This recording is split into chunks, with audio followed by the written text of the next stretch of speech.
Salve, salve pessoal, sejam todos muito bem-vindos a mais um episódio do Wesley Podcast. Hoje nós estamos aqui com o professor Thiago Matias, que é graduado em Educação Física e doutor em Ciência do Movimento Humano. Thiago, obrigado pela presença, cara.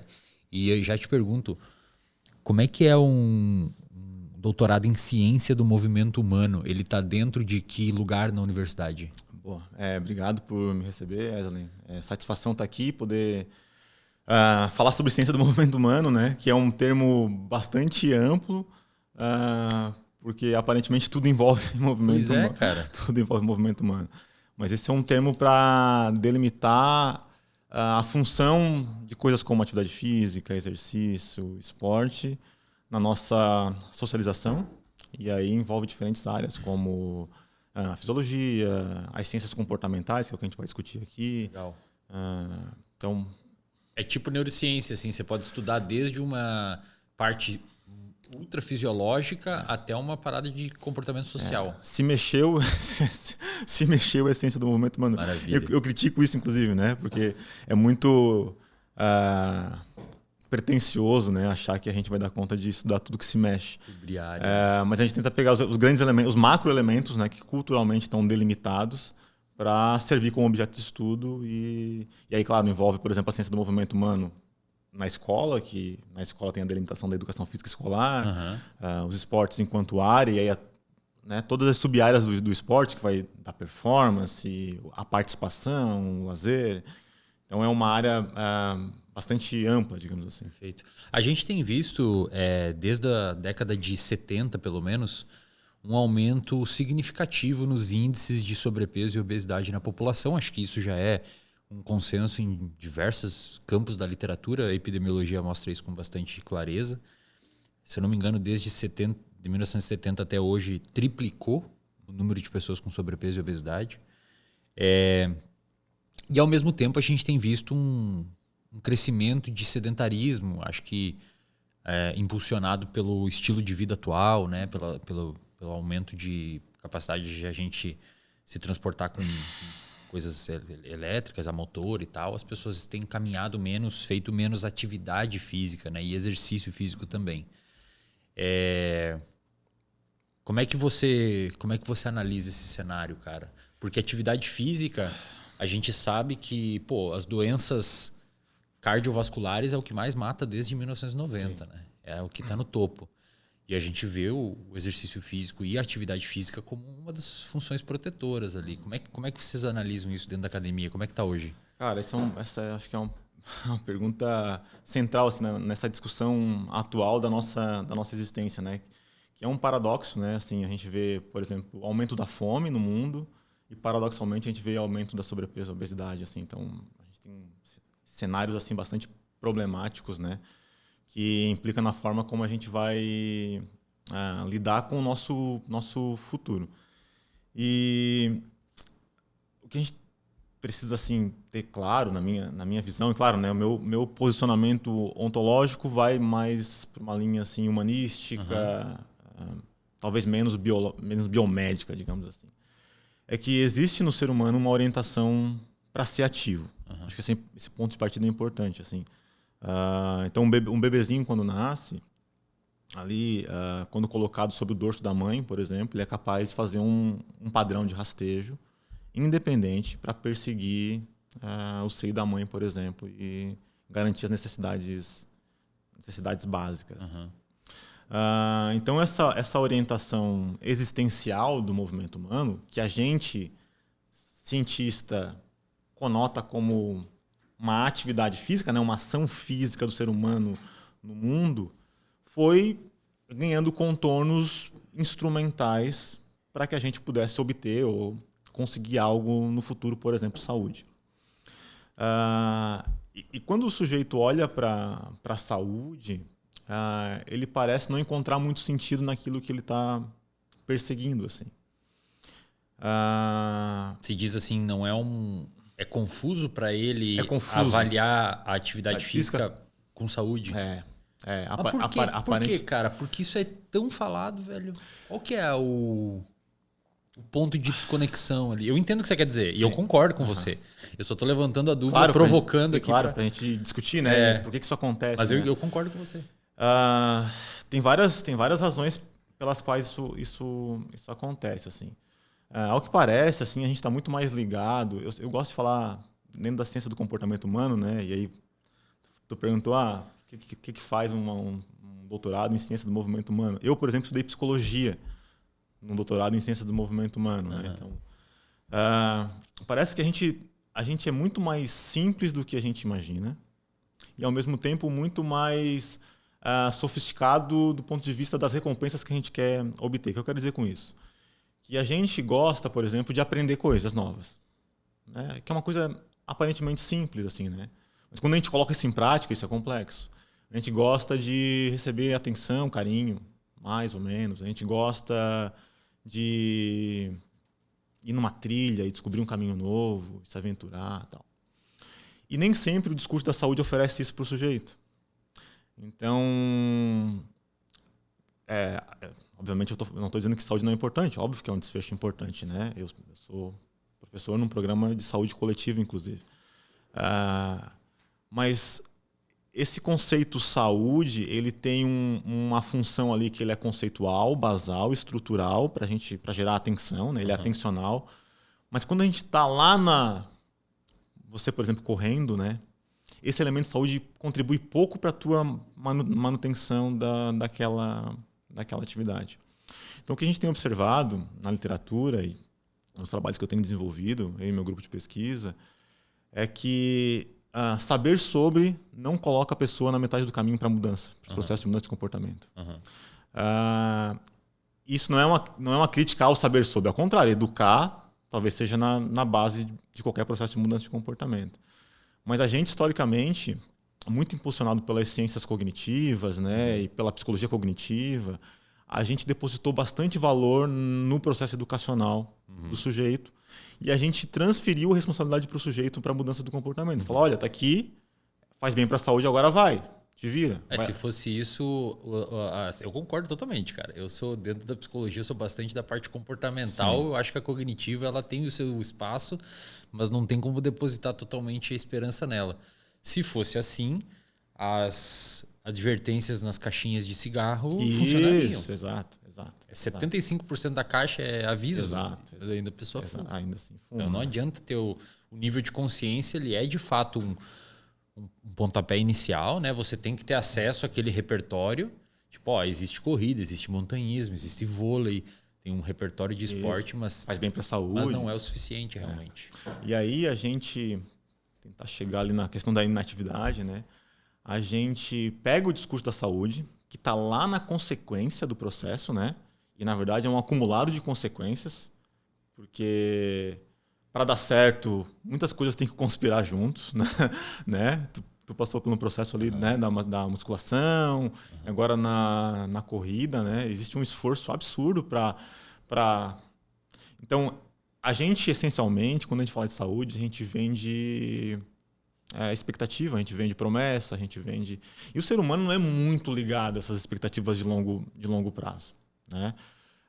Então, o que a gente faz, nós cientistas, né? O que a área fez historicamente? Ela pegou essa mensagem que está lá no final da cadeia causal. Olha, você vai viver mais longe, né? Expectativa de vida. Você não vai morrer por doença cardiovascular. Você vai controlar o diabetes. Você vai ter uma melhor saúde mental. Você fala menos, mas hoje ganha força.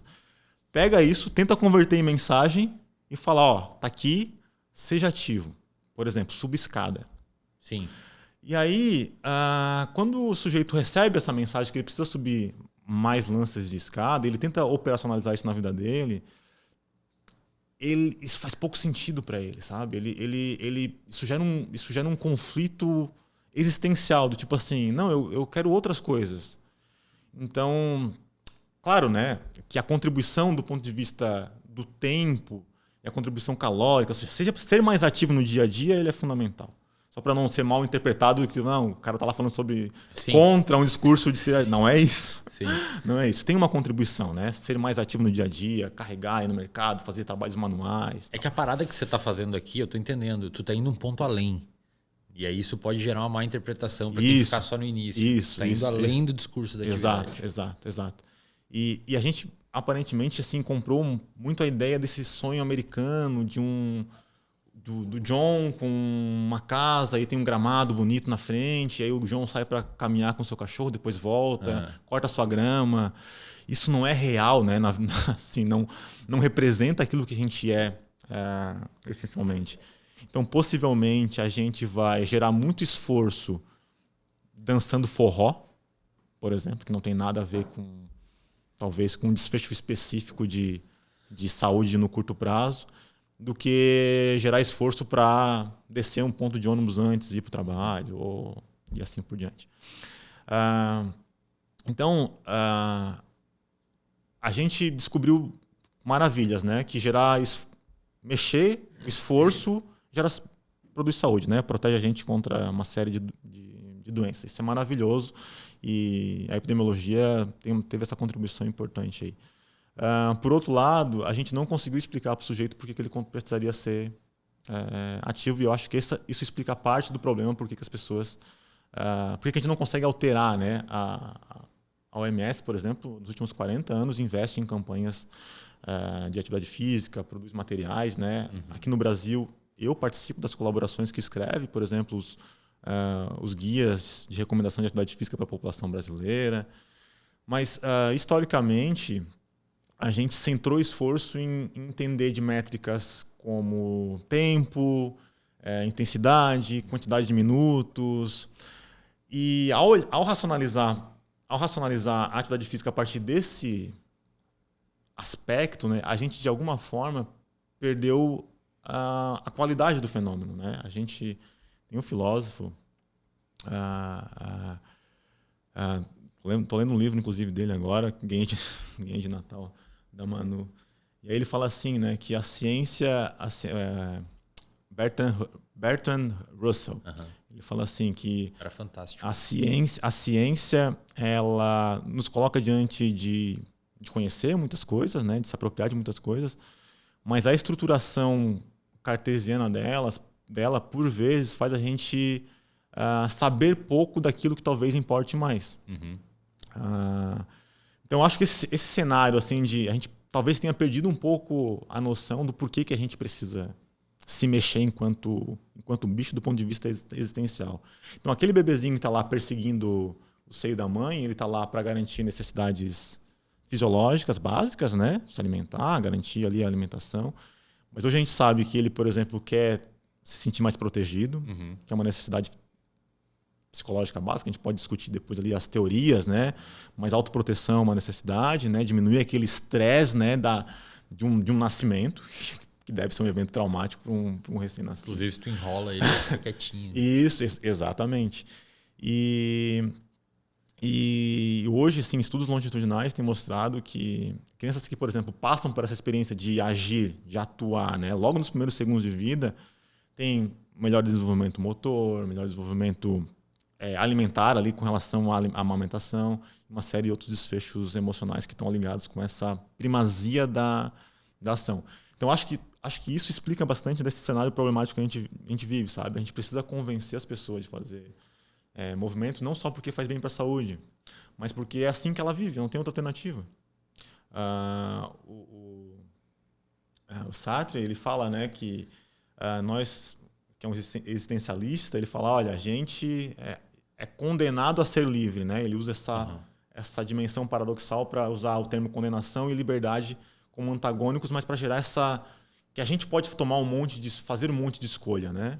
E ele fez várias escolhas, por exemplo, negou um prêmio Nobel, né? Ele falou, não, eu não quero ser reconhecido pelo prêmio Nobel. E eu diria que nós somos condenados a se movimentar, sabe? Acho que a gente nasce com essa condenação, assim, de o movimento garantir consciência mesmo, né? Eu gosto de falar assim, gosto de quando a gente tá ali, né, no exercício, correndo, é como se a gente entrasse em portais e nesse portal tem uma coisa lá, diferente, que tu sabe quando tu tá correndo, por exemplo. Tu entra lá, naquele portal, e lá tu descobre um monte de coisa. Maravilhoso, aliás. Né? E aí, quem surfa, entra num portal.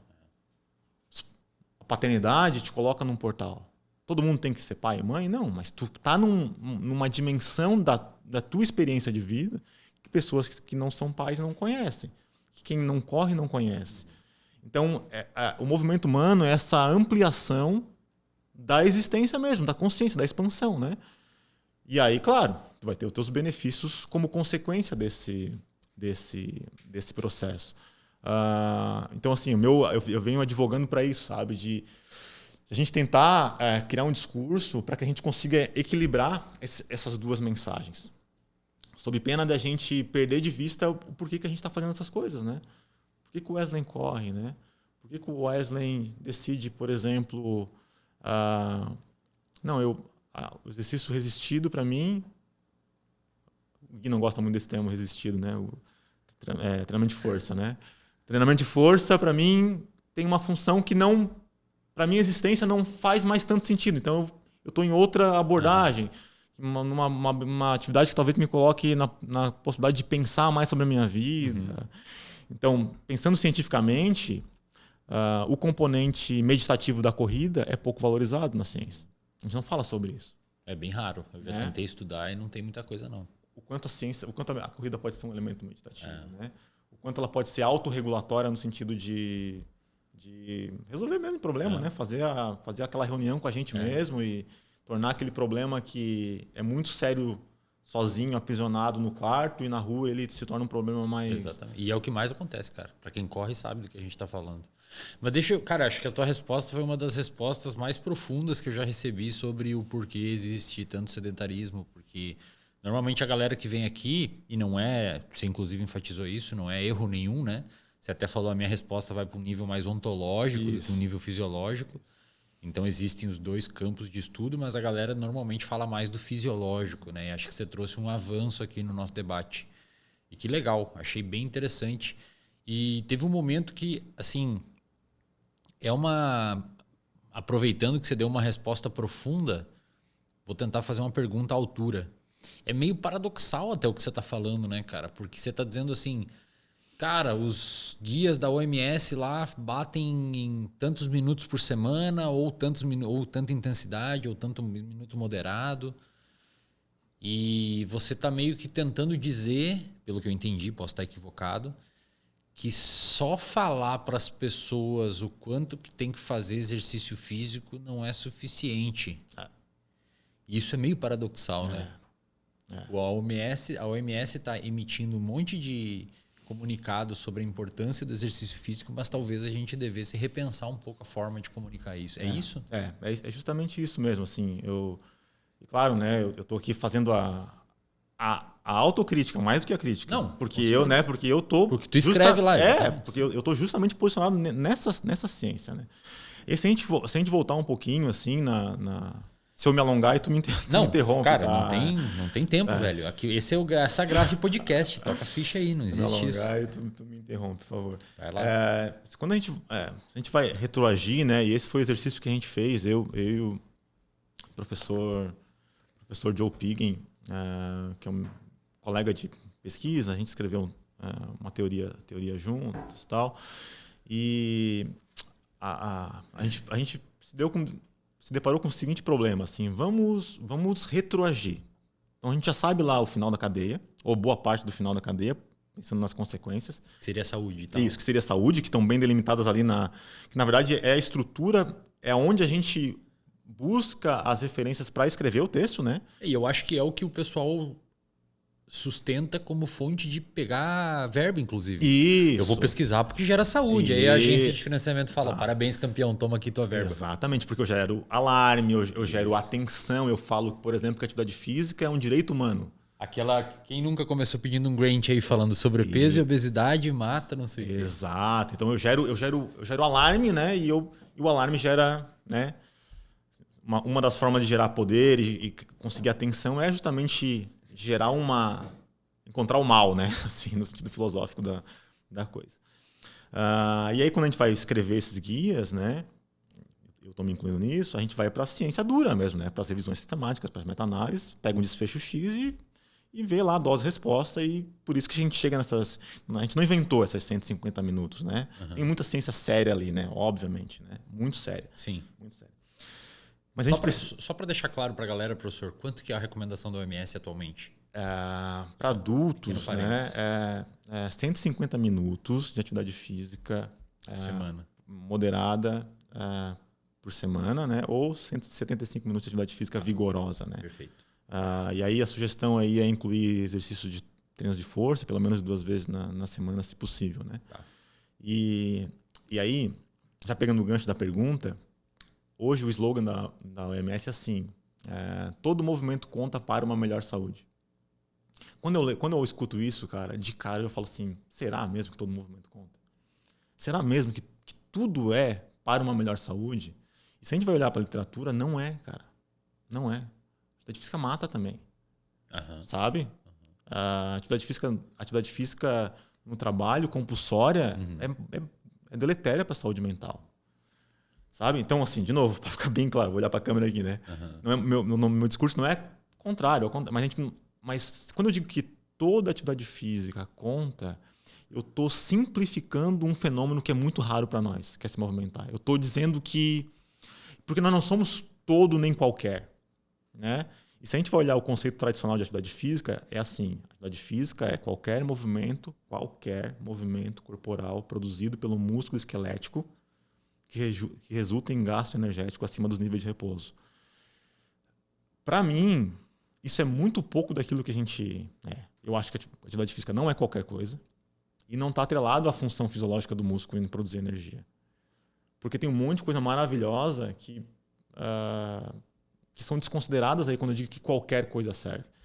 E por que isso existe? Isso existe para permitir o experimento, né? Para permitir a análise organizada da ciência. Então, a ciência é esse fenômeno fundamental que permite olhar para os fenômenos de forma organizada e onde a gente maximiza os ganhos, né, para a galera e minimiza, né, os prejuízos, assim, e deixa a gente mais em dúvida. A ciência é esse exercício da dúvida. Mas essa ciência que a gente pratica, pelo menos a mais hegemônica, ela é uma ciência que tem raízes filosóficas no movimento iluminista ali, né?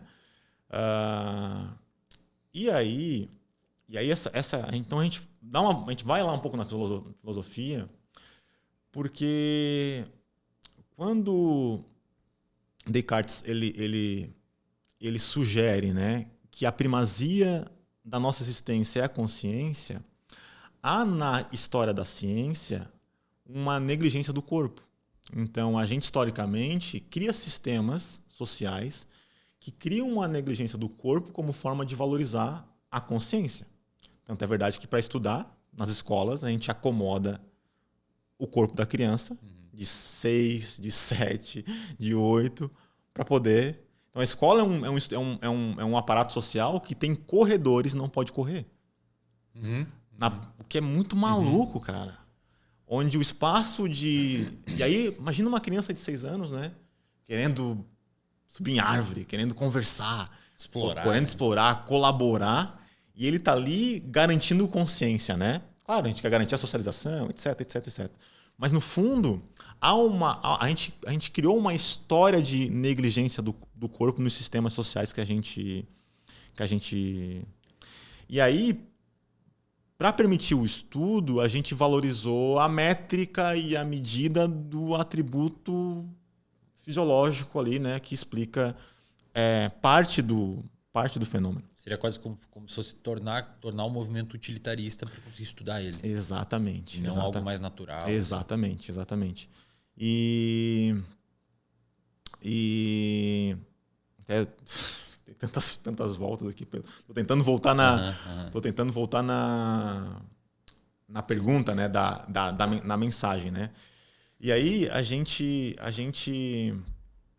ao fazer isso, né, ao acomodar o corpo, ao dividir cabeça, né, mente do corpo, ao valorizar a medida, a métrica, a gente parece que perdeu de vista assim um pouco daquilo que a gente chama de essências do movimento humano, essências O que é essencial? Assim, se eu voltar lá no cerne, fazer um processo de regressão e eu voltar lá no núcleo da atividade física, que é o que a teoria unificada da atividade física tenta fazer, né? O que a gente vai encontrar lá? E aí a gente descobre algumas coisas. Assim, a gente descobre que sentir é uma dimensão importante do movimento humano. Explorar é uma dimensão importante, e a psicologia ecológica, por exemplo, tem muita evidência para dar conta disso. Esse potencial de transformar, né, que a gente hoje fala de aprendizagem, né, mas esse potencial transformador, né? Então, meu filho brinca de construir um castelo, ele na mesma medida que ele quer construir, ele quer destruir. Porque ele quer saber os dois lados da moeda, sabe? A gente tem essa coisa, né, de transformar o ambiente, transformar o nosso corpo, transformar a posição do corpo. Tipo, fazer uma parada de mãos, né? O professor de escola vai lá e coloca a criança, ensina a criança a fazer uma parada de mãos. Cara, isso aí ela entra num portal. Caramba, a vida é assim, de cabeça para baixo. Ou um bebezinho que muda, né? Ele tá engatinhando, ele consegue se erguer e aí vira um problema, né, em casa, porque ele quer mexer em tudo, tocar em tudo. Então, essas comunicações, né, que esses guias trazem, não olhou para esse, porque a raiz ontológica da produção do conhecimento, ela é absolutamente biomédica. Ela tem um fim de saúde, né? Isso, ela desconsidera, né, a antropologia, ela desconsidera a sociologia, ela desconsidera a psicologia. Tanto é verdade que, assim, para a gente falar de saúde mental nesses guias é um trabalho, cara. É um trabalho. E saúde mental hoje está na nossa cara. Mas é um trabalho porque fica difícil encaixar dentro do... De encaixar dentro da evidência. A evidência, a evidência mais dura, nem sempre ela permite se adequar ali, né? Claro, a gente fala de saúde mental, mas o peso que a saúde mental tem para argumentar o porquê que a gente tem, ela é menor comparado, por exemplo, os desfechos mais fisiológicos. Mas isso você acha que é um reflexo da robustez da literatura ou é uma dificuldade inerente às organizações mesmo, que elas deixam de lado? Eu acho que é as duas coisas. A literatura... tem mais estudo cardiovascular. Muito mais. É mais fácil de fazer. Mais fácil de fazer, exato, né? Você tem mais revisões temáticas com meta-análise mais robusta, né? Claro, nos últimos 15 anos aí a saúde mental se legitimou muito, né? Assim, né? O exercício enquanto função, tal. A gente pode até discutir aqui algumas evidências. Tem muita coisa boa. Hoje já tem, né? Esse apelo. Mas, por exemplo, a gente não fala de atividade física leve nos guias da... É verdade. É moderado e intenso. Mas, e, aliás, até dá uma assustada aqueles números lá, cara. Tu tem que ter uma vida meio organizada para conseguir fazer 150 minutos moderado. Exatamente. Durante a semana. A gente discute bastante isso, assim. A gente, inclusive, teve num congresso agora recentemente. O professor Gregory, que trabalha na Austrália, fala, né, que assim, esses pontos de corte,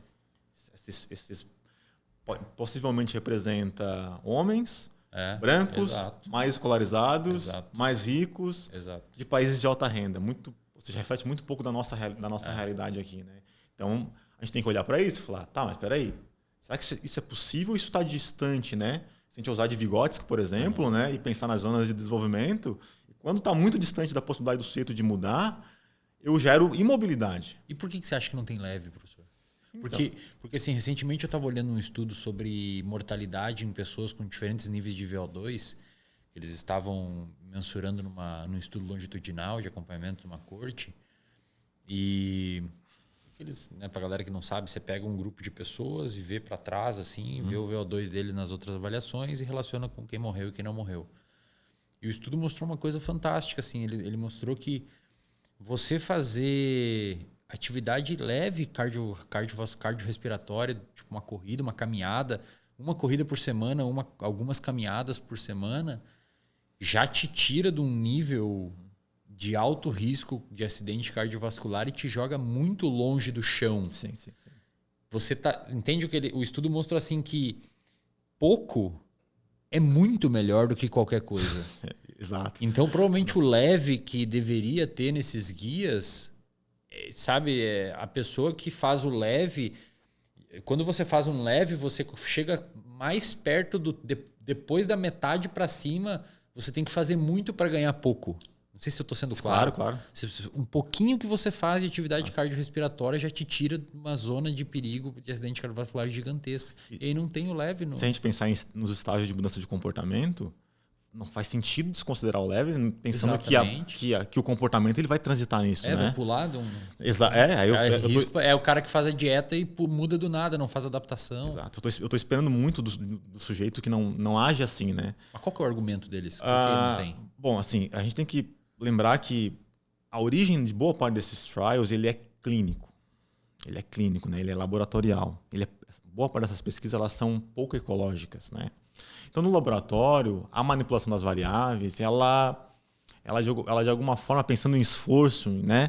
Ela negligencia, ele esquece ou ela não considera isso. Porque a medida tem ruído, porque entende que eu consigo controlar melhor. Uhum. Eu consigo controlar melhor no moderado, na esteira, Então, essas ciências, a produção desse conhecimento, ela é pouco ecológica.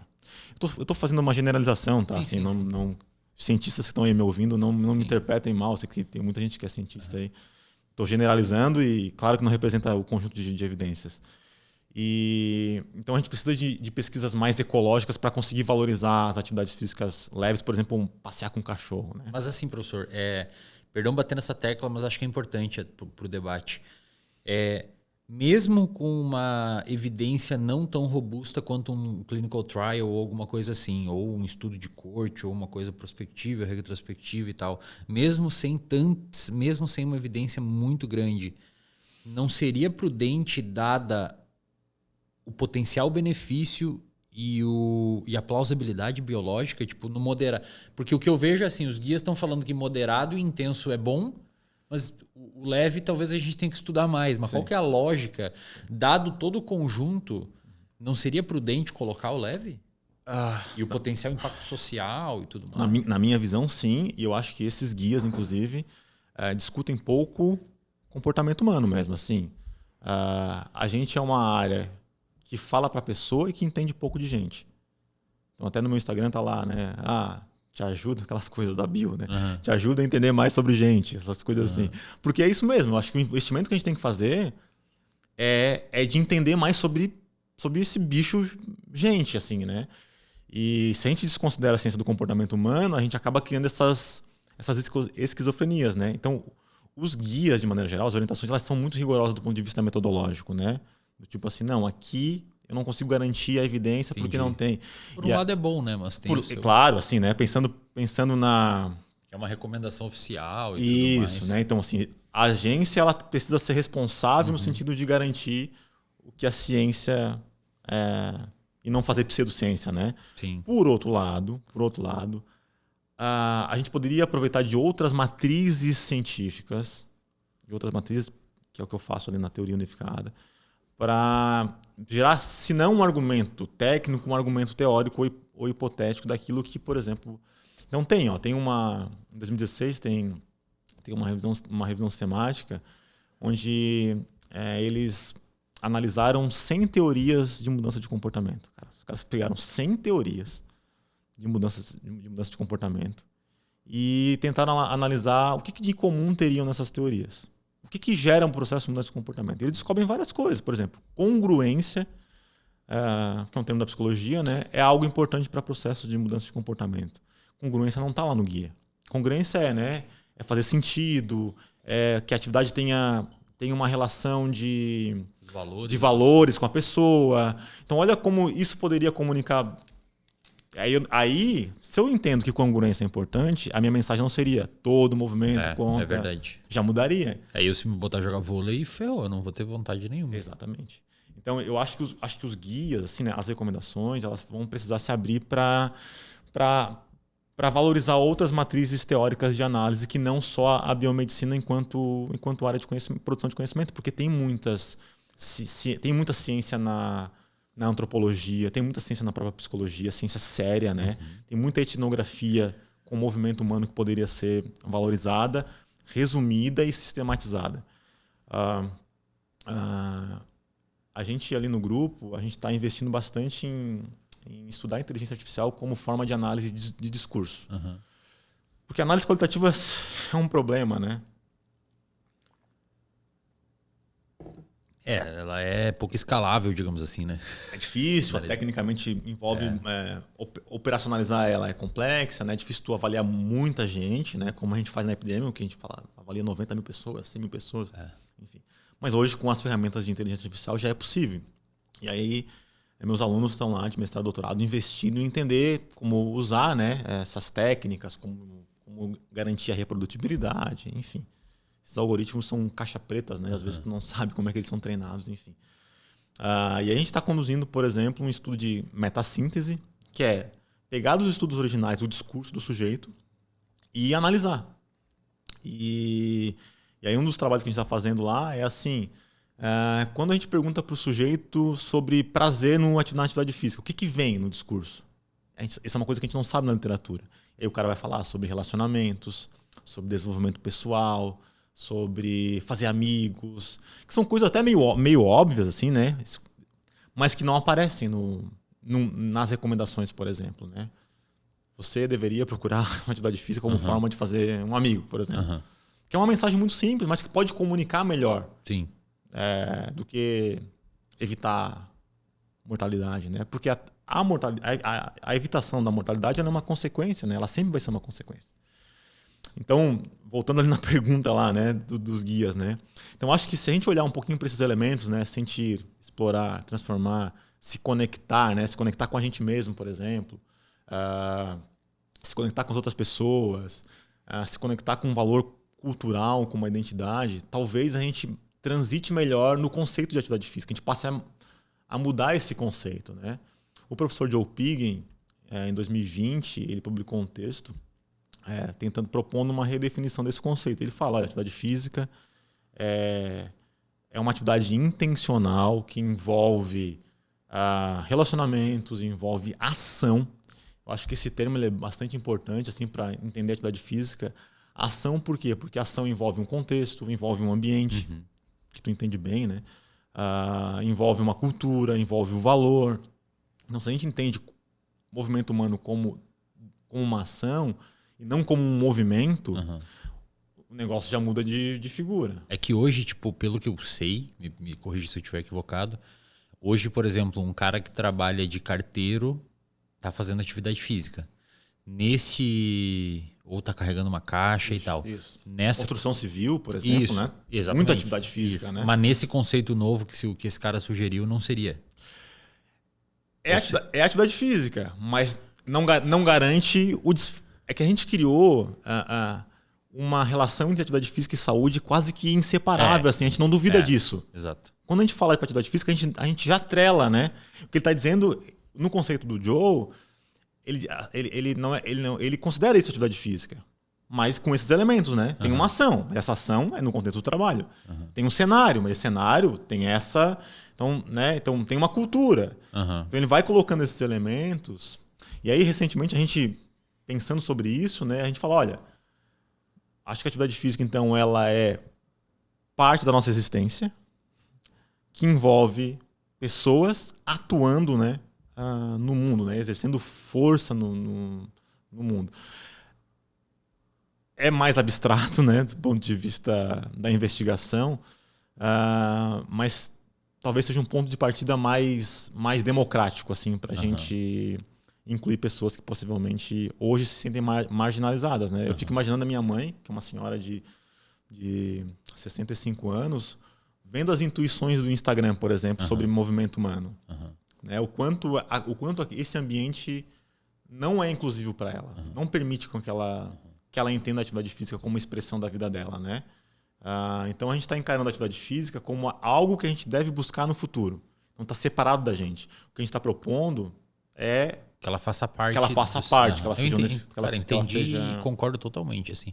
Eu estudo neurociência e do ponto de vista de sistemas neurológicos de motivação e, enfim, todo o que a gente sabe hoje do porquê que um animal busca um determinado comportamento e refaz aquele comportamento, tem todo sentido. Todo sentido.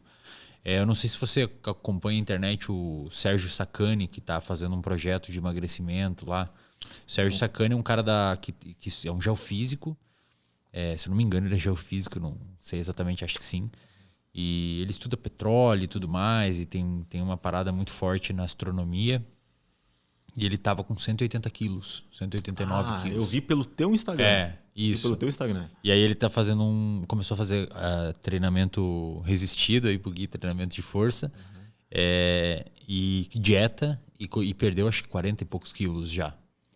E ele contou num outro momento que ele tentou fazer academia outras vezes, tentou ir até a academia outras vezes, mas, cara, não dava, tá ligado? Academia de rede era meio que nocivo para ele. Assim, a galera ficava olhando, ele não encaixava no equipamento, ele não conseguia encaixar, o cara ficava olhando e tal. E aí ele falou, cara, isso aqui não é para mim mesmo e não sei o quê. Aí hoje, ele cita bastante que ele percebeu melhoras na qualidade de vida devido à perda de peso por conta de inúmeros fatores, né? Por exemplo, ele tinha um joelho que estava doendo e isso parou por causa da perda de peso, isso já reforça o comportamento dele. Mas uma das coisas que ele falou, cara, e o discurso, como sempre por saúde e tudo mais, só que uma das coisas que ele falou que eu achei bem interessante, esse encaixe com o que você está mencionando, é que ele comentou que o que tá fazendo ele fazer mesmo é o lugar, cara. Ele encontra os amigos, é o momento de espairecer a cabeça, de trocar uma ideia, de fazer força e largar a ansiedade ali. E realmente, assim, embora no fundo esteja o componente saúde, principalmente no caso dele, que precisava bastante. Que é latente, né? Tá ali, né? Mas ainda assim, proximalmente, né? Longe tá a saúde, mas do ponto de vista próximo, assim, acho que provavelmente o que fez ele continuar é o contexto. É o que você está falando, se conectou com valores, os filhos dele começaram a fazer, a esposa começou a fazer, saca? E acho que isso não é comunicado, cara. Não. De fato, isso não é comunicado. E a gente acredita muito na nossa intuição, né? Essa é uma parada assim que a gente acho que precisa discutir também cientificamente. E tem muita ciência para isso. Eu estou agora, em março, vou lançar um livro que vai falar um pouco sobre isso ali, né? Eu falo um pouco sobre as realidades fake news, né? Que é o quanto nosso comportamento carrega aí uma série de intuições e vieses. Sai em março? Março. Ó, pessoal, se você está assistindo esse podcast depois de março, vai lá no Instagram do professor, que vai... O Matheus, deixa aqui embaixo o Instagram do professor. No merchan aqui, obrigado. E aí você tem acesso lá ao livro dele. Isso, a realidade fake news. Que uso a fake news como uma analogia para essa série, esse conjunto de intuições e verdades que a gente vai construindo ao longo da nossa vida, sobre formas de se comportar, sobre como lidar com o outro, sobre os preconceitos que a gente tem aí na nossa dinâmica no dia a dia. E eu vou atrás das raízes que geram esse comportamento do ponto de vista filosófico e científico para explicar, né, por que a pessoa é tão teimosa e por que acredita que a Terra é plana. Mas também para desafiar um pouco assim, essa questão da intuição. Esse movimento saúde, ele gera muitas intuições, né? Então, se a gente sair aí na rua perguntando para as pessoas por que precisam se exercitar, as pessoas vão falar que é sobre saúde. Muitas vão achar que é academia, necessariamente. Isso, ainda vão chegar num objeto. Está linkado. Né? Mas essa crença na intuição não necessariamente garante aquilo que a gente quer. Uma coisa é o que eu intuo, outra coisa é o que nós, seres humanos, desejamos enquanto necessidades básicas. Tem um professor da Universidade de Chicago, Nicholas Epley, ele é especialista em psicólogo social e ele estuda intuição. Estuda um monte de coisa, mas entre outras coisas é intuição. E aí ele vai lá nos trens de Chicago e roda uns trials, uns experimentos. Porque qual que é a intuição que a gente tem num transporte público, né? Não, eu não quero conversar com ninguém. Assim, e o bom da psicologia é isso, né? A psicologia consegue fazer uns trials muito massa, né? É verdade. Então, a primeira intuição que a gente tem no busão... Claro, no Brasil é diferente porque a gente tem questões de violência, etc, né? Mas... e aí, a primeira intuição que a pessoa tem... E quando tu pergunta para o sujeito por que ele não quer, ele fala, porque eu quero produzir...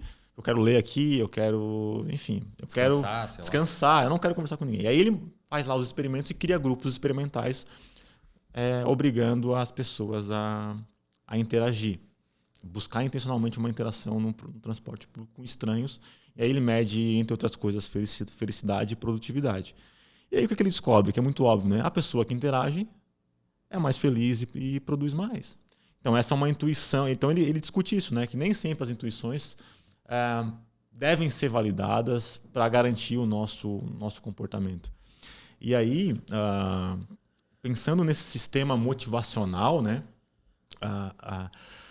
A gente tem até um discurso que eu tenho usado, que eu tenho reproduzido, que tu falou, na verdade, lá num dos Reels ali que eu estava te acompanhando, fala assim, né? As pessoas confundem motivação com euforia. Cara, uma pessoa triste pode estar mega motivada, velho. Eu sempre digo que motivação é você ter um motivo claro para uma ação, assim. Você identificar que aquilo lá vai trazer coisa boa para você, que está conectado com seus valores, ou que te ajuda de alguma forma. É você ter um bom motivo, né? Inclusive tem várias pessoas que relatam aí, por exemplo, tem um filho, mudou os hábitos do nada. Às vezes o filho é um puta de um motivo para uma ação de começar alguma coisa nova, sabe? Enfim. Exatamente. Então a galera confunde com alegria, isso. sorriso. Não tem nada a ver, cara. Exato. Isso explica por que a motivação ela é estigmatizada, inclusive na internet. A gente fica ali tentando validar disciplina, validar, né? Você tem que ser... Né, quando eu vejo gente falando assim, se for da motivação, você tem que ser disciplinado. Mas, cara, esse cara não entende nada de comportamento, cara. E geralmente é um cara muito motivado. Exato. O disciplinado, né? É um motivado, cara. Ele é altamente... É um motivado organizado. Exato. É isso aí. Exato. Não tem como você, pelo menos até onde eu sei de comportamento e neurobiologia, não tem como você executar um comportamento sem ter motivação. Os próprios neurotransmissores da motivação, principalmente a dopamina, é um neurotransmissor envolvido com movimento. Exato. Por isso que pessoas com Parkinson tomam L-dopa, eles têm problema em neurônio dopaminérgico, quem tem problema de movimento. Então, não tem como, cara. É um discurso muito errado do ponto de vista científico. Então, a motivação ela é muito estigmatizada nesse sentido. Assim, e, claro, né, o discurso da disciplina ele é mais fácil. É bonito. Ele é bonito, ele é mais fácil e ele versa com uma fragilidade do sujeito. Exatamente. Porque se você olha para a nossa vida, né, faz uma autocrítica, a gente vai encontrar essa fragilidade em algum momento. Né? Então, a gente, comportamentalmente, a gente tem construído uma ideia de ser humano muito potente, muito autossuficiente, muito autorresolutivo. E aí, claro, a disciplina vai ser oportunidade para isso. O sujeito olha para si, meu Deus, eu sou diferente, eu tenho que dar conta da minha vida. Só que isso é problemático, né? Porque as pessoas se vitimizam, né? São culpabilizadas por aquilo que, na verdade, elas são vítimas, né? Mas por que eu estou falando isso? Porque nesse sistema motivacional, pensando no comportamento, a gente chama isso, em algumas teorias, de regulação motivacional. Diferentes regulações motivacionais elas podem coexistir para o mesmo comportamento. Então, eu posso pensar em saúde, mas coexistir com prazer, satisfação. Né? Eu gosto de jogar tênis, por exemplo. Cara, é muito prazeroso, é super desafiador, é com amigos, mas eu sei que é um componente da saúde. Perfeito. Então, tá tudo ali dentro no meu chat GPT. Entra ali, esse cálculo tá ali. O problema é que essas regulações externas que a gente chama, né, elas têm uma função inicial de mover, né, de tirar da inércia o sujeito. Então, o elemento da saúde ele é importante por isso, porque ele mobiliza o sujeito para sair da inércia, né, dar os primeiros passos. Então, a pessoa infartou, não morreu, já está no lucro. Vai no cardiologista, o cardiologista vai falar exercício, né? Padrão ouro para tratamento, para reabilitação de... Ele não duvida. Né? O sujeito vai.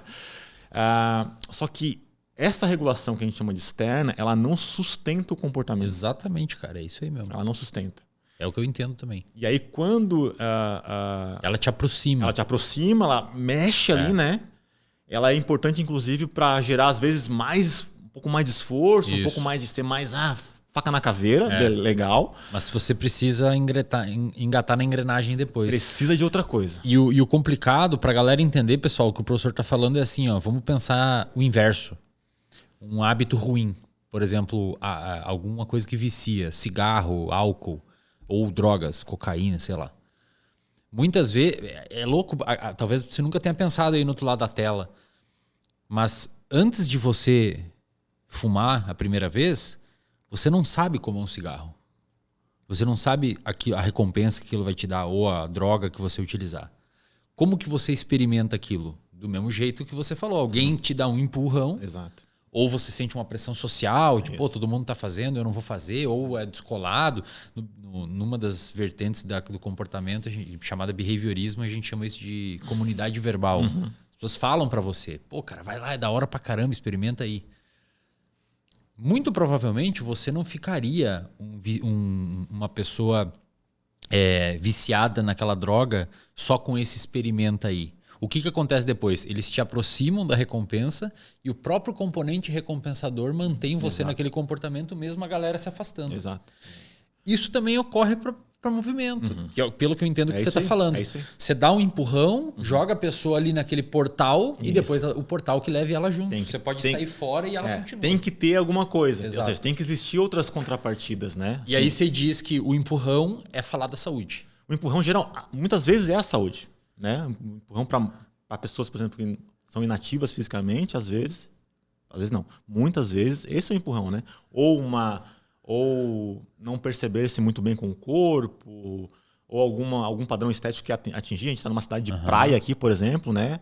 Cara, é difícil ir para praia para muita gente aqui. Exato. Né? Pensando na dinâmica social, do como o corpo ficar confortável, né? Como a representação de beleza é representada na nossa sociedade ocidental. Brasil, sul do Brasil, Florianópolis, né? Posicionando quem tá... Difícil vir na praia aqui, né? Sim, sem ter esse entendimento, né? Do que é beleza, por exemplo. Mas tem que ter contrapartida, você estava falando, né? Tem Exato. Que ter mais uma. Isso. Então, assim, o que acontece é que muitas vezes as pessoas são colocadas nesse universo do movimento humano em função dessas recompensas, saúde e tal, ou vamos lá, vou na academia, tal, quero ficar forte. Dá uma semana, nada acontece. Dá duas, dá um mês. Só tá dolorido. Ao contrário, tá dolorido, ganhou peso. Inchado, retenção líquida. E aí, cara, o cara abandona se não tiver outra contrapartida. Porque ele tá num ambiente escuro, com uma música duvidosa, no sentido de que talvez não, né? Se comparando. Se comparando, sem às saber. Não é bem recebido como sacane. Sem saber fazer. Tecnicamente. Exato. É difícil, né? Você não... Sem levar nada, não aprende nada, Então, essa coexistência do sistema motivacional, ele pode estar ligado àquilo que a gente chama, segundo algumas teorias, né, as necessidades psicológicas básicas, que acho que é um aspecto que a gente valoriza pouco quando a gente discute comportamento. Então, a gente conhece bem ali as necessidades fisiológicas, né? Beber água, comer, enfim, que são vitais, né, para garantir a vida. Mas a gente sabe também que entre a necessidade e a morte, né, tem ali, por exemplo, perde vontade, né? Fica triste, fica irritado, né? Dorme mal, por exemplo, o dia... É um buraco gigantesco ali entre os dois. E na mesma dimensão, eu sei que tu conhece bem esses conceitos, mas mais para quem está para quem está nos ouvindo aqui, na mesma dimensão de importância no sentido de vitalidade, existem o que a gente chama de necessidades psicológicas básicas, né? E aí a literatura, assim, vários modelos teóricos tentaram discutir essas necessidades psicológicas básicas, né? Que tem nomes de teoria. Teoria é um recorte parcial da realidade, onde a gente tenta criar uma matriz de análise de um fenômeno. Perfeito. Isso é uma teoria. E ainda bem que elas existem, porque elas permitem que o conhecimento não seja dogmático, né? Que a gente não estabeleça crença na verdade sem ser verdade. E o conhecimento dogmático, na verdade, às vezes ele é muito mais ilusório, né? Ou até ingênuo, do ponto de vista da realidade. Não é aquela parada intuitiva que alguém observou, que foi replicado na realidade muitas vezes, portanto é verdade. Na verdade, a teoria ela submete a uma certa análise e escrutínio. Exato. E aí ela vai ser validada ou não ao longo do tempo, vai ser reformulada. E, né? O próprio Einstein teve boa parte do seu trabalho revisado, né, depois. E que bom que existiu uma matriz de análise, por exemplo, para a gente entender por que a gente está aqui preso a essa terra. Então, várias teorias tentam dar nomes, né, dar rótulos para essas necessidades. Então, Tem autores que vão falar de amor como uma necessidade básica, afiliação. Na própria psicologia cognitiva a gente vai ver lá Bandura falando de autoeficácia. A teoria da autodeterminação de Deci Ryan, que é uma teoria motivacional bastante relevante assim, na ciência do motivacional, bastante validada, digamos assim, né? Na minha visão, chegou em 3 macro necessidades que eu acho que vale a pena a gente discutir, assim, que é autonomia, competência e vínculo. Né? Então, eles chegaram em 3 macro necessidades que parecem importar bastante para esse sistema motivacional ser mais autônomo, para que quando a gente esteja lá, a gente consiga garantir a sustentabilidade. Significa que ambientes podem ser mais ou menos suportivos com relação a essas necessidades. Né? Eu sei que tu fala um pouco sobre relacionamentos, por exemplo, né? E a gente sabe, né, que o relacionamento quando um quer ser o outro e não, agora nós somos uma coisa só e a gente vai... A chance de dar certo é pequena, porque na verdade, né, as pessoas estão diminuindo ali a sua autonomia de ser um relacionamento. Isso é um bom corte, né? Um bom relacionamento é a pessoa querer que o outro seja cada vez mais ela mesma, né? Exatamente. Perfeito. Tenha mais autonomia. Mais autonomia para ser ela mesma. Porque aí, teoricamente você vai estar mais apaixonado ainda. Porque você se apaixonou por uma coisa e essa pessoa vai ser mais aquela coisa. Exato, né? A gente não se auto-apaixona, né? A gente se apaixona porque a gente identifica no outro ali características que a gente valoriza e enfim. Faz um Reels disso aí, Matheus. Dá um bom corte. Vamos viralizar. Então, a gente tem que criar condições para que esses ambientes sejam suportivos nessas 3 esferas, né? Eu sou formado em educação física, minha formação inicial, né? Apesar de hoje estar na psicologia, na ciência do comportamento, a minha formação inicial E a educação física escolar é um bom exemplo, assim, né? De quanto a educação física pode ser maravilhoso para alguns e uma tragédia para outros, né? Assim, né? E para quem geralmente quer tragédia, né? É para os que em tese são menos habilidosos, que não é muito da galera, o que tem menos vínculo ali com a turma, e o contrário é verdade, né? Aquele que se sente autônomo para jogar futebol. Então, é maluco isso, assim, pensar que as crianças, por exemplo, jogam futebol sozinho, antes de começar a aula, no intervalo, depois da aula, e quando o futebol é na educação física, eles não querem. Sim. Por quê? Porque tem um contingente externo que tira a autonomia deles. Tem regra. A bola tem que passar por todo mundo. Cara, futebol não se joga assim. No futebol, se você é bom, tu dribla todo mundo e faz o gol. Então, se os professores soubessem mais disso, eles apoiariam mais a autonomia, ensinando bem todo mundo a jogar futebol. É assim que tem que dar aula de futebol. Né? Não criar uma regra, um condicionante para favorecer uma possível favorecimento. Então, os ambientes de atividade física, de exercício, eles podem ser mais ou menos suportivos. Né? Eles podem suportar mais essas necessidades ou suportar menos essas necessidades. Então, do ponto de vista pedagógico, né, do que fazer, faz pouco sentido, por exemplo, um ambiente de academia tradicional não proporcionar, por exemplo, algum tipo de interação. Né? Um personal, vamos pegar a lógica do personal, né? O personal pode, em alguns momentos, treinar 2 pessoas e isso melhoraria o treino dos 2. No caso, os 2 treinando ao mesmo tempo com o mesmo personal, como se fosse uma dupla, assim. Ao mesmo tempo. Gabs, bota o ar um pouquinho para cima que deu uma esfriada aqui. Sim, tô pegando um... Posso continuar? Pode continuar. Eu dando um exemplo... Não, eu entendi. De que se a gente souber um pouquinho da teoria, no sentido da evidência, o treino não precisaria ser totalmente personalizado. No dia eu podia falar, Wesley, hoje vai vir o fulano treinar contigo. Não, mas por que não? Porque tem faz parte do teu protocolo aqui. Tu vai orientar ele, tu é mais experiente, você já sabe, tu vai fazer uma parada aqui e tal, ele vai estar aqui contigo, vocês vão fazer uma dinâmica que vocês vão dividir uma meta, e aí tu faz 10, o outro faz não sei quantos... Beleza. Mas isso daí seria bem difícil na cultura atualmente. Não, eu entendo eu entendo a proposta, entendo a lógica teórica por trás, Mas seria necessário um trabalho bastante grande para conseguir que isso aí se tornasse realidade, né, cara? E eu dei o exemplo mais extremo justamente para gerar essa provocação. Sim. Porque vão ter ambientes que são mais naturalmente suportivos. Se a gente olhar para o que está acontecendo com o beach tênis, por exemplo, o beach tênis aparentemente... vou falar do beach tênis aparentemente porque não tem evidência, mas do CrossFit tem evidência.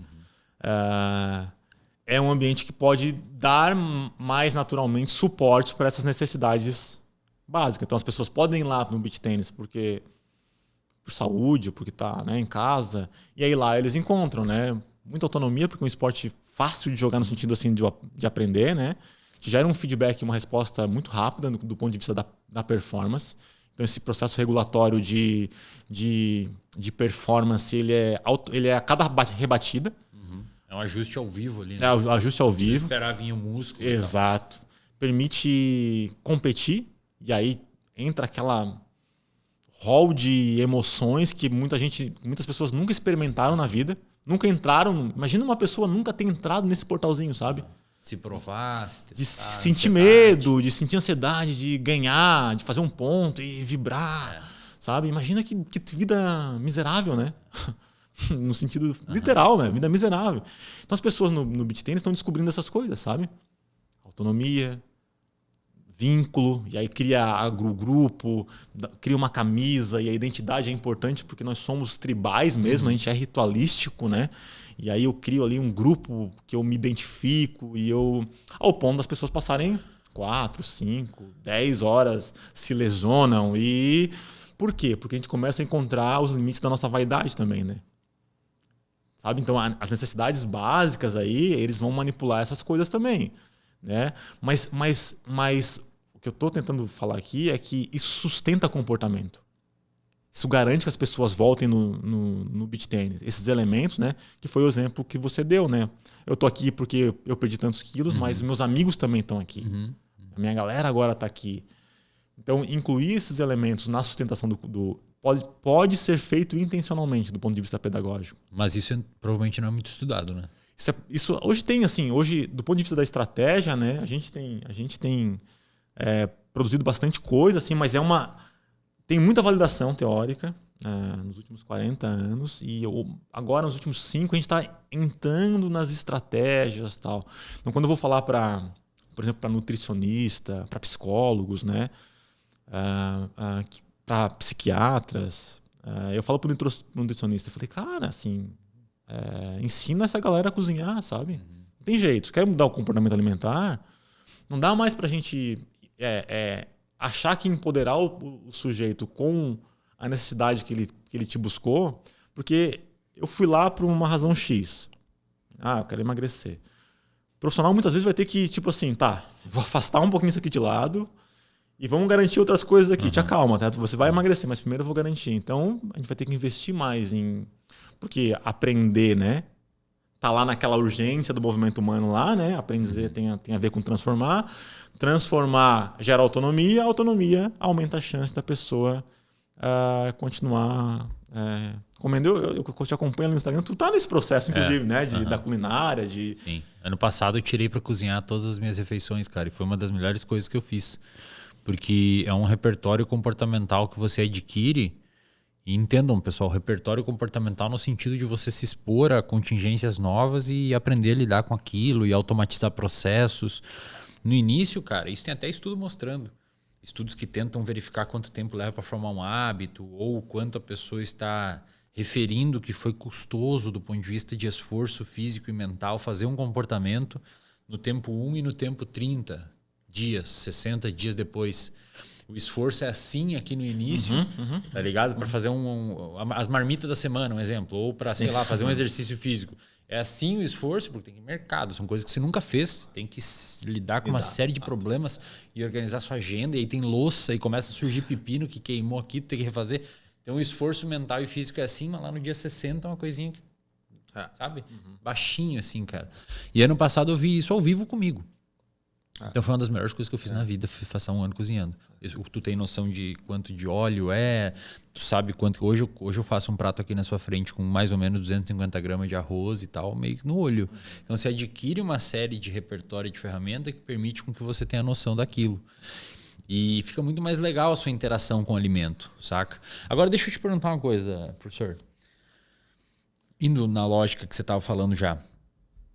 Na medicina... Esses tempos eu li um livro chamado Outlive, que é um livro do Peter Attia. Eu vi na internet aí rodando, eu ainda não li. É um livro muito bacana, assim. No início eu confesso que eu não acompanhava o trabalho dele, porque é um livro que fala de longevidade, né? E eu estava muito reticente por achar que haveriam ali algumas complicações científicas, porque estudar longevidade é um problemão, sim. Por razões óbvias, né? É difícil de estudar pessoas num estudo longitudinal tão grande e tal. E verificar questões causais do que aumenta ou não a longevidade é muito complicado. Mas me surpreendi positivamente com o livro, porque é realmente bastante embasado, é bastante fundamentado em boas pesquisas e tudo mais. E uma das críticas que ele traz assim ao modelo médico, e eu vejo que isso está chegando hoje ao Brasil, ele chama de medicina 3.0, eu vejo que está chegando hoje ao Brasil com alguns excelentes médicos que foram ou são excelentes preceptores ou pesquisadores de excelentes institutos ou universidades, estão começando a falar disso, que é tipo assim, cara, a gente tem que começar a repensar um pouco mais a ideia da medicina como tratar problemas e começar a pensar em prevenção de problemas. Então, mas aí cai nesse gargalo. Porque como é que você vai estudar isso do ponto de vista criterioso, científico, se os ensaios clínicos são feitos sempre em cima de doenças? Aonde que você vai buscar? O Peter cita isso no livro dele, ele fala, é um problemão. Então a gente tem que olhar estudo ecológico, a gente tem que olhar estudo de algumas coortes, a gente tem que olhar estudo caso-controle, que as evidências para algumas coisas, principalmente tomada de decisão clínica, são mais complicadas. Mas o que eu estou vendo, pelo menos na medicina, do que eu acompanhei, eu li só esse livro, mas eu vejo isso acontecendo, com outros profissionais da área falando sobre isso, é um movimento da medicina de um lado assim, tipo, beleza, tratar os problemas é importante, mas a gente não está dando conta. Então talvez seja interessante também a gente trabalhar em termos de prevenção e tal. É meio isso que tu está querendo dizer também com a parada do movimento? Total. Vamos assim. parar de olhar para as patologias que são manejadas com exercício físico, parar de necessariamente associar os dois e vamos começar a falar de um movimento mais natural e tal. Total. Ótima pergunta. E tem assim, a saúde pública está muito preocupada com isso. No passado eu tive num congresso falando sobre isso, assim, né? Então a gente tem problemas gigantescos que a gente tem que lidar. Por exemplo, o impacto que a gente gera na natureza, né? Emissão de carbono. Então, se a gente não começar a olhar de forma mais sistêmica para essas coisas, assim, a gente tá mal, né? Porque pensar em longevidade, assim, não pode estar no vácuo, sob pena de não valer a pena, né? E aí a gente volta na congruência que é o que tu tá experimentando com a alimentação, né? Tu tá encontrando congruência para um atributo comportamental que é cozinhar e melhorar teu estilo de vida, etc. E isso é importante, pensando nessa questão da medicina, porque o desfecho primário de uma abordagem como essa, né, que valoriza, por exemplo, sentir, transformar, se conectar e explorar, motivações, né, de melhor qualidade. A gente tem um sistema motivacional de melhor qualidade, vamos colocar assim. Consequentemente, afetos melhores, né? E aí saúde mental melhor e assim por diante. E esse sistema, né? Então, urgências, necessidades psicológicas, motivação, afeto, vai desembocar numa coisa que é importante, que é performance, criatividade, produtividade. Então a gente vai lidar com coisas que ainda são anteriores à saúde. Na década de 60, ali tem um livro chamado Breakpoint and Beyond, que é do professor George Land. E o professor George Land, ali na década de 60, foi chamado pela NASA. A NASA tem a missão de mandar foguete para o espaço, né? Que não é uma tarefa muito simples, aparentemente. Parece ser muito aparentemente. E naquela época, naquela corrida ali espacial, né? Competindo para quem, enfim. E aí a NASA queria separar os melhores engenheiros. Todo mundo era bom. Ela queria saber assim, tá, mas quem que é o melhor? Uhum. Aí chamou o Georgião ali para falar, Georgião, cria um teste aí de criatividade, de inteligência, para a gente separar os mais gênios, para a gente direcionar esforço para um task force ali para essa galera. E aí ele fez um teste super bem sucedido ali, e aí eles conseguiram separar ali as pessoas que tinham um nível de gênio. O que eles fizeram? Eles resolveram então administrar esse mesmo teste para crianças de 4 e 5 anos. E aí a pergunta que o George faz, né, quando ele está falando, é assim, tá, quantos por cento das crianças conseguem atingir esse nível de gênio? A gente está falando de crianças de 4 e 5 anos. Né? E astronautas da NASA. Isso. Do outro lado, astronauta da nave. E aí ele observa que 98% das crianças conseguem o mesmo desempenho nos testes ali. Desses testes. Era um teste que imagino que não envolvia necessariamente coisa de astronomia. Era resolução de problema, lógica. Por exemplo, quantos usos você consegue fazer com clipes de papel? Saquei. Desse tipo. Entendi. Né? Testes baseados na resolução de problema. E aí, quando ele recebe esse resultado, ele se surpreende, evidentemente, porque é surpreendente, né?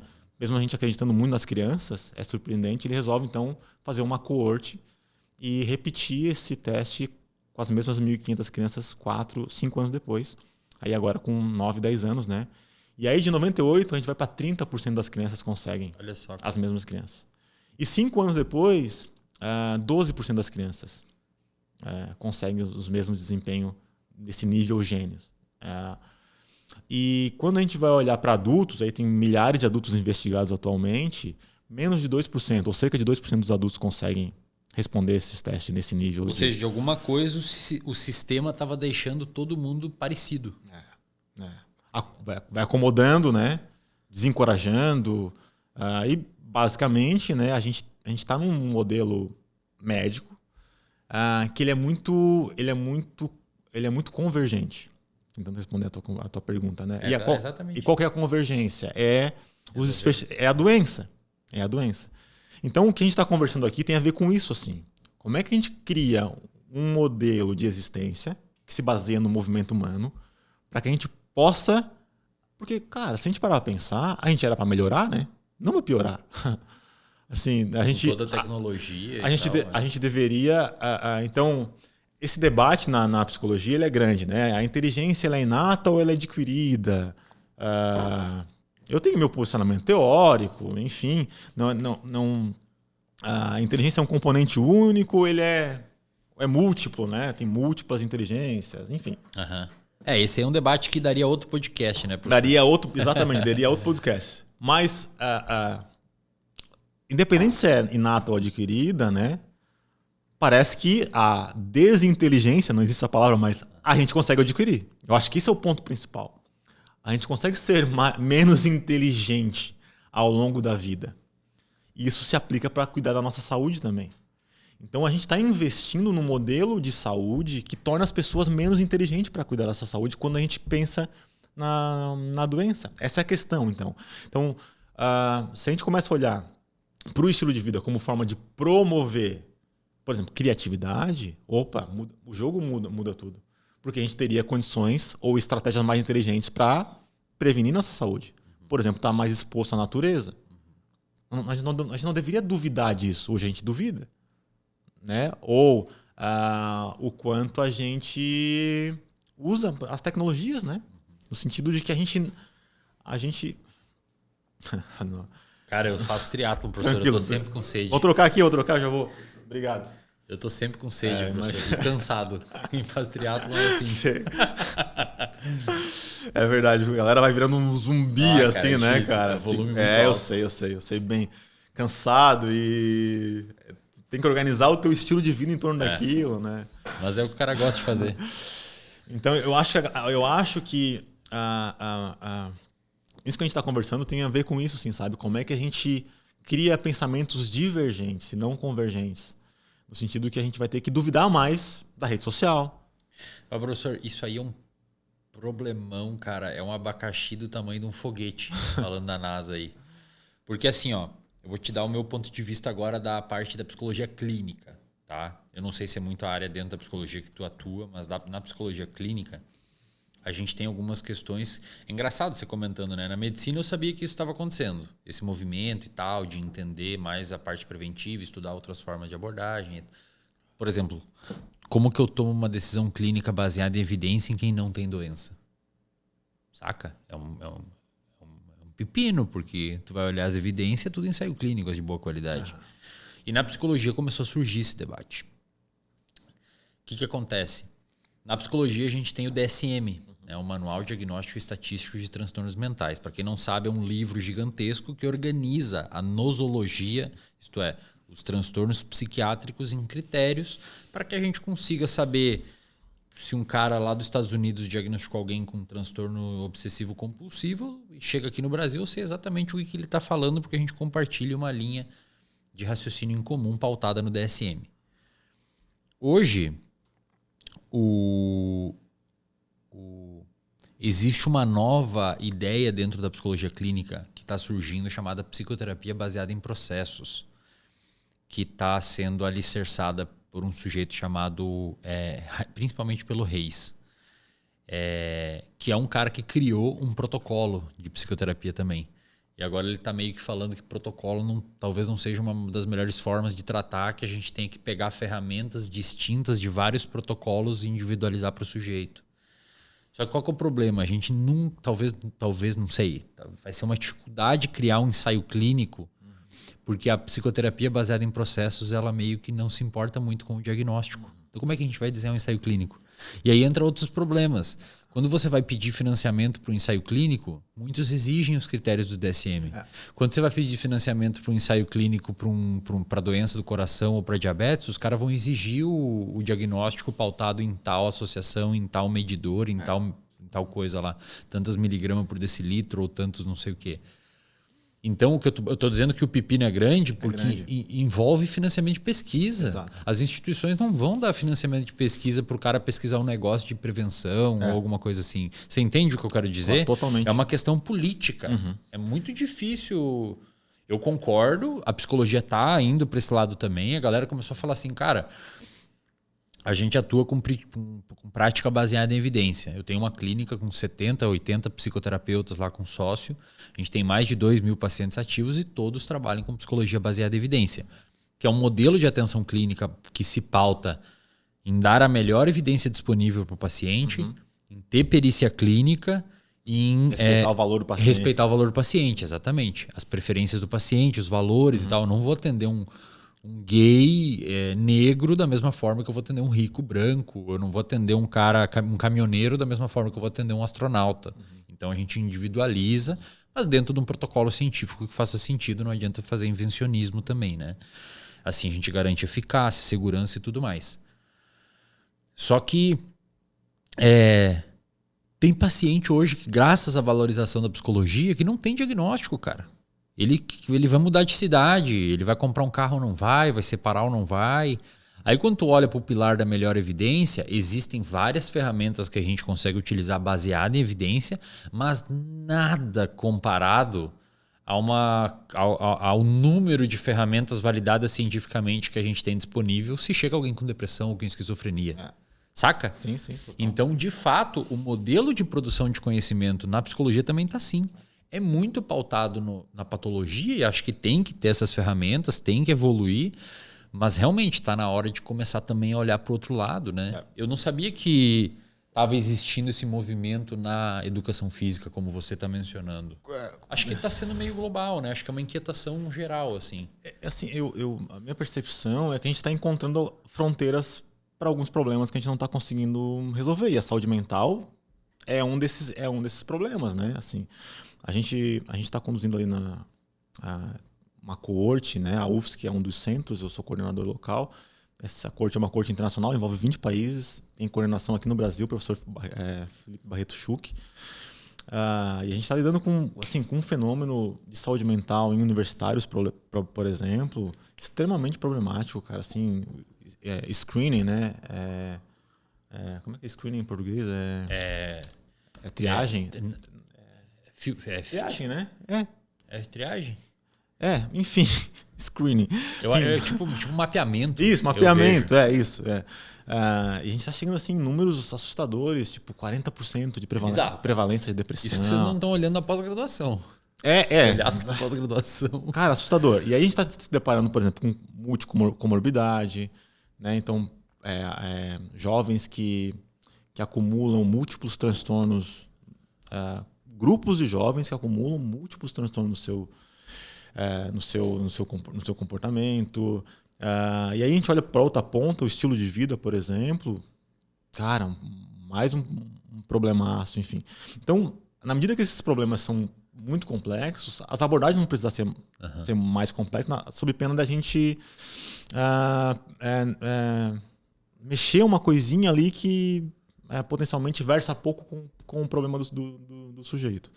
A minha percepção é que eu acho que as profissões de saúde vão ter que ter um compromisso mais sério com o estilo de vida. Assim, eu acho que a gente deveria começar para isso, sabe? Inclusive a psicologia. Eu acho que o psicólogo vai ter que assumir eu sei que já faz, né? Mas acho que esse movimento ele pode ser mais intensificado mesmo e saber de coisas, de critérios mesmo para informar, por exemplo, sobre que pode, né, e deve, né? Ele não vai prescrever, mas ele vai orientar, ele vai informar, ele precisa saber de ponto de corte, ele precisa saber disso que a gente está conversando, né, do movimento humano como uma experiência da existência, e aí ele dinamiza, e aí vai envolver o sono, a alimentação. Então, eu acho que, do ponto de vista da saúde, as profissões de saúde vão ter que ter esse compromisso basal, assim, sabe, de garantir estratégias de intervenção no estilo de vida, mesmo para o paciente sem diagnóstico.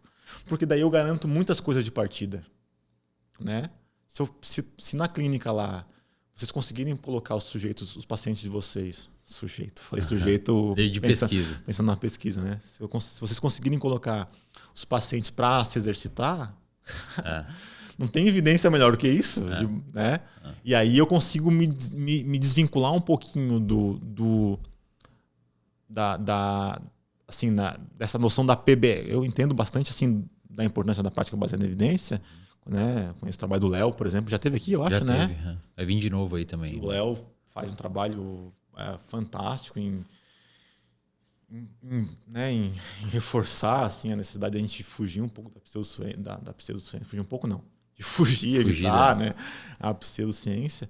Então, assim, a minha percepção é essa, sabe? Eu acho que a gente vai ter que pensar na prática baseada em evidência, olhando para a base do problema que, na minha visão, está muito atrelada ao estilo de vida das pessoas e Desculpa, estou me alongando aqui, né? Mas, não, por favor. Porque assim, ó, a gente usar um pouco da filosofia agora. A gente está num tempo em que essa busca excessiva pela coerência ela pode dificultar o nosso trânsito social e o próprio trabalho com a saúde. Assim, né? Então a gente está numa realidade onde as pessoas querem muito ter certeza, querem muito ter resoluções para os seus problemas, querem muito participar ativamente da sociedade, né? E opinar, enfim. Eu acho que a rede social, por exemplo, mostra muito desse valor, né? Uhum. As pessoas querem... Quando algo mexe com ela, nos extremos, ela vai lá e opina, ela critica ou ela apoia, ama e tudo isso.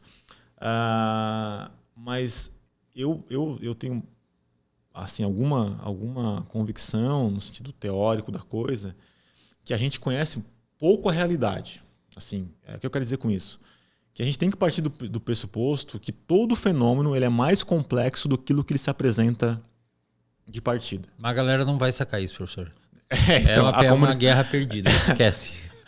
Não vão sacar isso. Aí na internet é o inverso. Né? A internet é o inverso. Tá muito complexo isso. É mais simples do que vocês estão falando, tá ligado? E aí é um problema, porque aí você anula o debate, né? Exatamente. Mas assim, pensando na intervenção, eu acho que o psicólogo pode olhar para isso, sabe? Claro, com certeza. No sentido de que não, esse fenômeno ele é mais complexo de como ele se apresenta. Desculpa, eu queria falar que se nesse fenômeno o estilo de vida está em alguma dessas, eu chamo isso de camadas de compreensão da realidade, né? Eu até brinco ali no livro, um vinho, por exemplo. Para mim, se me derem um vinho, eu vou ter uma reação mais de bom e ruim, assim. Eu não tenho muitas dúvidas sobre o vinho. Mas é por inexperiência, e não por experiência, né? Um enólogo... Ele vai ter muitas dúvidas, né? Ele vai conseguir julgar também. Mas ele vai ali avaliar uma série de fatores, uma série de... Então eu acho que a gente tem que começar a pensar saúde a partir da dúvida também. Então é nesse sentido que eu intitulei, inclusive, o livro como A Realidade Fake News, né? Porque as fake news, o que elas fazem de maneira geral? Elas pegam um absurdo e escancaram, né? Isso é uma fake news. Pega a realidade daqui, ela pega um negócio ali, atravessa ali, né? Esse absurdo daqui, aceitem. E eu acho que a gente faz um pouco disso em saúde também, sabe? A gente não que a gente faça fake news, não é isso, mas a gente quer estabelecer verdade, assim, né? Verdade. E a psicologia como fenômeno, né? A gente acompanhou a discussão da psicanálise, né? Quando a Natália lá escreve o Que Bobagem e sugere que a psicanálise ela é uma pseudociência. E toda a discussão, né? Acho que o Jean teve aqui também, né? Ele foi no Estadão também. Isso, brilhante, cara, brilhante, assim, como ele contextualiza. Eu concordo muito com o que o Jean fala. Mas eu acho que a gente vai ter que ter uma política de saúde assim mais sobre dúvida, né? E aí, claro, de novo, a gente vai ter que educar melhor. E aí esse movimento, por exemplo, que tu faz na rede social e outras pessoas fazem, de educação, de formação, de colocar o sujeito diante da necessidade de ele se autocuidar, porque o sujeito tem responsabilidade também, né? Não vai ficar achando que não, que tudo é o ambiente, que tudo é a sociedade. Não, o sujeito tem. Então, criar condições para educar. Então, acho que as clínicas vão precisar investir mais seriamente em programas de educação. Eu acho que a gente vai ter que romper o ambiente clínico no sentido de que talvez o tratamento vai ter que ser em outros espaços que não só o clínico. Então, hoje na fisioterapia, eu colaboro com vários grupos na fisioterapia que reabilitam, por exemplo, pacientes com doenças crônicas, né? DPOC. E hoje a gente já começa a olhar para a clínica que o paciente está lá. Ele não consegue caminhar a 2 por hora. Sem ter dispneia. Hoje a gente já pensa na música que bota no ambiente clínico, já pensa... Pode parecer assim um discurso meio romântico, né? Não, eu entendo perfeitamente. Eu acho que a gente vai ter que começar a mexer nos detalhes mesmo, assim, né? Eu tive um colega de graduação que ele, na época, foi fazer estágio numa escola com crianças, numa escola pública, ensino fundamental mesmo, assim, tipo 6ª série, 7ª série. E ele sugeriu para as professoras aquelas carteiras tudo arrumadinha, né? As crianças sentadinhas ali. Óbvio que não vai dar certo isso daí, velho. Nunca. Mas daí o que ele sugeriu? Ele falou, vamos botar uma música na aula um dia? Só para ver como é que faz. Não na hora da aula, né? A hora que as crianças estão fazendo uma tarefa, tipo, o professor deu a aula, aí tem aquele momento de se reunir com o coleguinha, fazer uma tarefa, alguma coisa, vamos botar uma música para ver o que acontece? Cara, ele botou, a resposta foi fantástica, velho. E aí quando ele entrou com o som na sala, todo mundo ficou olhando assim e olhavam pra professora, tipo, esse cara tá fazendo uma coisa errada, o professor não vai falar nada. E realmente, cara, a cabeça é desse tamanho assim, ó. Vai botar na cabeça da galera que isso tem que mudar.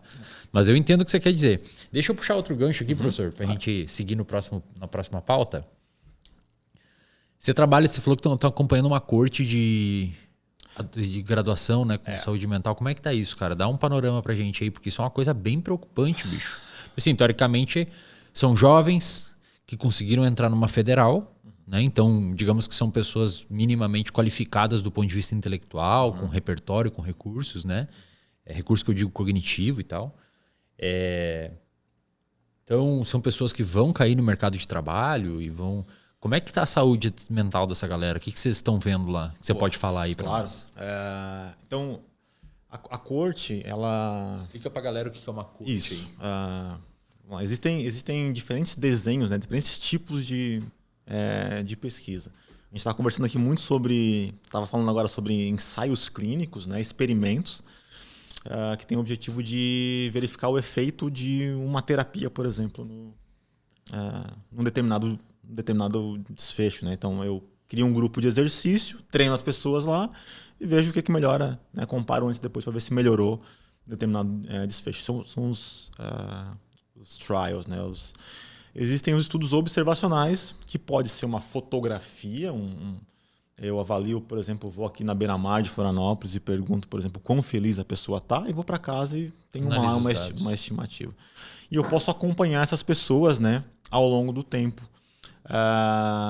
Porque ao acompanhar, eu consigo saber como é que ela estava lá no início, eu consigo descobrir se alguma coisa muda, né? E se muda, quais foram as razões que mudaram. Essas são as coortes nesse caso, né? Que são esses estudos de acompanhamento longitudinal. E esses estudos permitem a gente ver casualidade entre os fenômenos, né? Essa relação de causa e efeito. Algo aconteceu por causa de um determinado fator. Então, qual que é o problema que a gente se deparou do ponto de vista científico? A observação de que existe uma forte associação na literatura entre os vários fatores do estilo de vida e transtornos mentais. Então, essa literatura está bem estabelecida, né? A relação, por exemplo, entre atividade física e saúde mental, a relação entre sono e saúde mental, os vários transtornos, né? E assim vai. O que a gente não sabe, ou sabe pouco ainda, Wesley? A gente não sabe o quanto esse estilo de vida ele é sinérgico. O que significa isso? A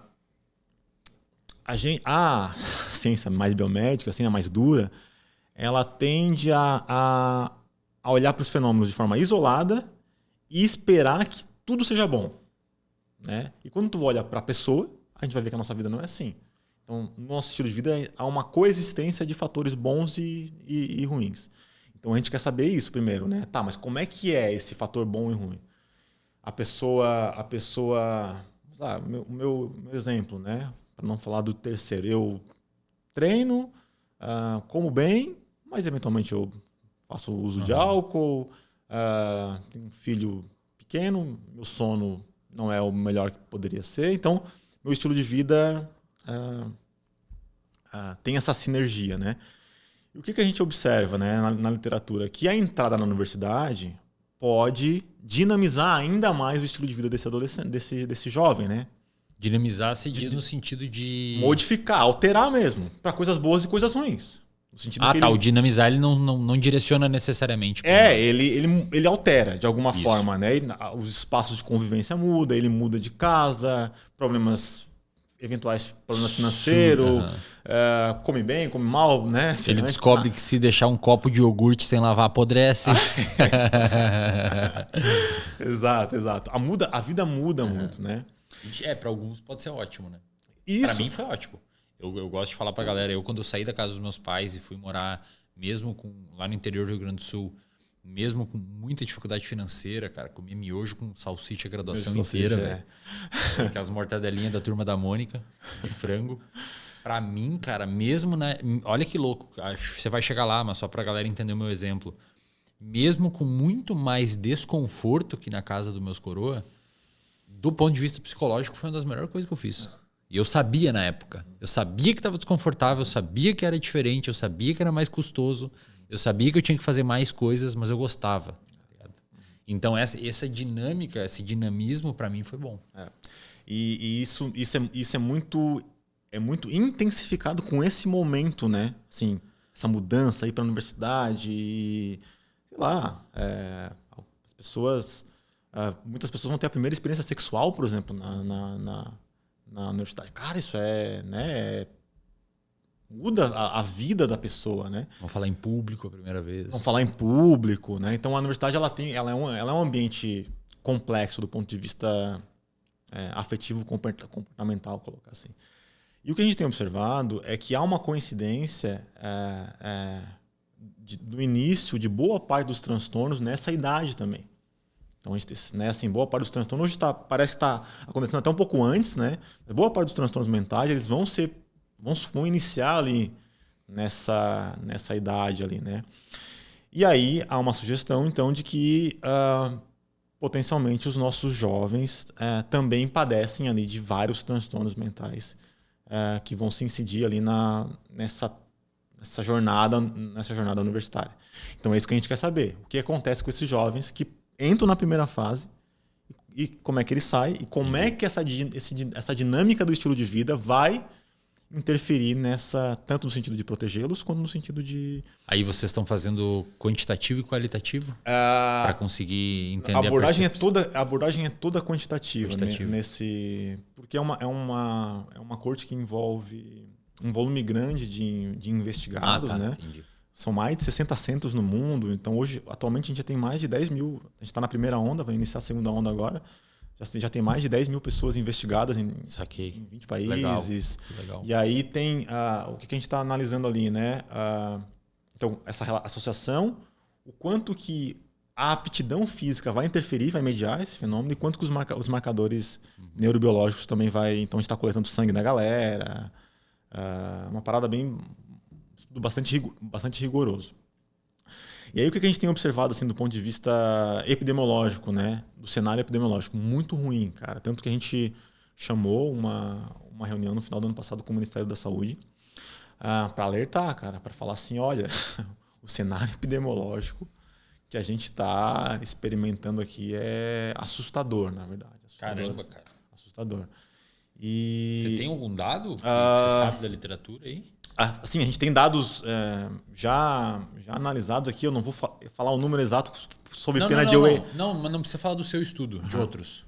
Que tem já... Não precisa falar do de vocês. Não, eu até poderia falar. Talvez eu tivesse que recuperar aqui o dado... tá, não. Então aproximado. Mas, tipo assim, né? Claro, a gente está falando aqui de dados de screening, né? De triagem, tá? Então não é diagnóstico. Então, claro, o diagnóstico tem que ser... Tem que ser relativizado aí, mas a gente está chegando assim em prevalências de depressão, né, de indicativos de depressão de 40%, de ansiedade altíssimo, né, de ansiedade próximo 40%, então assim, distúrbio do sono de mais de 30%. E aí quando tu olha para o conjunto da coisa, é ainda mais assustador. Eu estou agora defendendo uma aluna de mestrado, e ela vai analisar clusters de transtorno. Cluster, para a galera que está aí, cluster é uma abordagem matemática que visa identificar como a gente carrega múltiplos fatores. E a gente observou ali que cerca de 30% da população, numa amostra reduzida, carrega mais de 5 transtornos no seu estilo, no seu comportamento. Universitária? Da população universitária. Ansiedade, depressão, toque. Cara, e aí... Então, o cenário epidemiológico é bastante preocupante. Então, é nesse sentido que a gente já sabe assim, né, que o estilo de vida provavelmente é um fator que ao manipulado, ao ser alterado, pode dinamizar. E aí as universidades, né, qual que é a importância desse estudo? Né? É que a gente pode começar a pensar em políticas universitárias em que isso esteja na pauta. Né? Assim, claro, as universidades hoje têm, né, vários programas de cuidado, de atenção, mas a gente não tem na literatura nenhuma corte dessa natureza. Então esse é o primeiro estudo de corte que se dedica a olhar para esses fatores sinérgicos aí na relação entre estilo de vida e transtorno. Na graduação eu tive um colega que hoje é meu sócio na clínica, o João. Ele fez de TCC dele lá no interior do Rio Grande do Sul, um estudo pequenininho assim de TCC. Ele passou um questionário em algumas turmas de diferentes cursos. Aí ele fez todo o sorteio, negócio estatístico lá para levantar a amostra, que desse uma amostra representativa do campus inteiro. E ele passou um questionário que faz screening para transtornos mentais comuns, que é ansiedade, depressão e tal. E assim, foi assustador, cara. O dado dele que ele achou foi assustador. Não lembro agora de cabeça, mas foi na ordem disso, 36%, se eu não me engano. Batia com o de vocês. E aí eu lembro que ele chamou uma reunião com a reitoria para alertar a galera disso, que isso lá em 2015, 2016. Então, de fato, assim, a pós-graduação tem vários estudos também sugerindo que não está tão simples assim. Aí entra a questão de bolsa, pressão para publicar, claro. Foda, né? A própria vida do pós-graduando que vai sendo dinamizada com o tempo, né? Porque é um universo complexo no sentido de que você tem que lidar com muitas habilidades, né? Um ambiente que te exige muito tempo e às vezes o barco, eu brinco assim com meus alunos, né? Eu falo, galera, vocês estão aqui, entraram, tal, tem um barquinho que vocês estão remando. Então, cuidado com o que vocês colocam dentro desse barco, porque o barco vai pesando. E aí, eu sempre brinco assim, ó, não percam a noção do todo, sabe? E aí, claro, né, num grupo que se propõe a estudar saúde mental, que é o meu, né? Tem que cuidar da saúde nossa, né? Da minha como professor. E a gente falou, galera, a gente precisa se cuidar aqui, cara, sob pena da gente sofrer e aí as coisas não fazerem sentido. A gente não tá aqui para sofrer, a gente tá aqui para estudar, para se desenvolver, para fazer coisas boas para a sociedade e tal. Então, eu acho que a galera, às vezes, é tão difícil que a galera vai colocando tanta coisa nesse barco. Pô, faltou grana, daí eu arrumo um trabalho. Então, às vezes, a pós-graduação é um momento que vai exigir algumas abdicações, inclusive, né? Não, agora talvez eu tenha que... E os professores vão ter que também entender, né, o seu papel como orientador, né? E entender que saúde mental é um fenômeno que não é ficticioso, né? Nós estamos falando da gente mesmo, né? Dos próprios alunos. E bom, a gente acabou de passar por uma pandemia, né, cara, que talvez tenha sido o maior experimento natural aí, né, A gente nem sabe ainda as consequências a gente sabe que, né? Mas eu digo as reais consequências ainda não tem como saber, né? Cara, é loucura o que a gente viveu, né? E o quanto que a restrição ali do estilo de vida gera esse... Eu quase enlouqueci, cara. Porque eu não podia fazer esporte, não podia nem correr na rua, tinha época que não podia. Quase fiquei maluco. Ficava fazendo polichinelo, cara. Somos dois, cara. Eu ficava fazendo polichinelo em casa, sério mesmo. Fazendo apoio, apoio, não dava, velho. Eu ia ficar maluco. A gente escreveu um texto pro Journal of Health Psychology. E, cara, esse texto, um texto teórico, e aí, em 2020, no início da pandemia, chamando atenção para isso, assim, né? E esse texto viralizou ali na ciência. Viralizar na ciência é ser muito citado, né? A Pfizer usou o texto tal, ali para falar, tá um negócio bem massa. E daí o que a gente fala ali é isso, assim, que o estilo de vida, ele... Essa supressão, por exemplo, da oportunidade de conviver, ele está altamente ligado com a nossa existência e tal, né? E quando a gente se exercita, por exemplo, em casa, tu dá um input de que você está vivo, sabe? Assim, tipo, não, eu tô aqui, eu terminei alguma coisa, né? Então esse senso de completude, esse senso de esperança, né? A vida vale a pena, né? Apesar do caos que está ali. Então, são valores que a gente não discute na intervenção com o estilo de vida, né? Por exemplo, fazer a vida valer mais a pena. Então, falando do abacaxi que tu comentou ali, né, na formação do psicólogo, eu acho que tem soluções, cara, assim mesmo, sabe? Eu acho que tem soluções para lidar com esse fenômeno aí. Se a gente olhar para a base, porque a gente já tem evidência para isso. Sim, evidência tem com certeza. Tem evidência para a gente usar a prática baseada em evidência num cenário incerto. Daria até um bom texto, vamos escrever um texto sobre isso. Isso daí ia dar legal. Prática baseada em evidência num cenário incerto. Professor, como é que a galera pode te encontrar aí nas redes sociais? Deixa o seu... Boa. Primeiro, obrigado, né, por me receber aí, por me ouvir.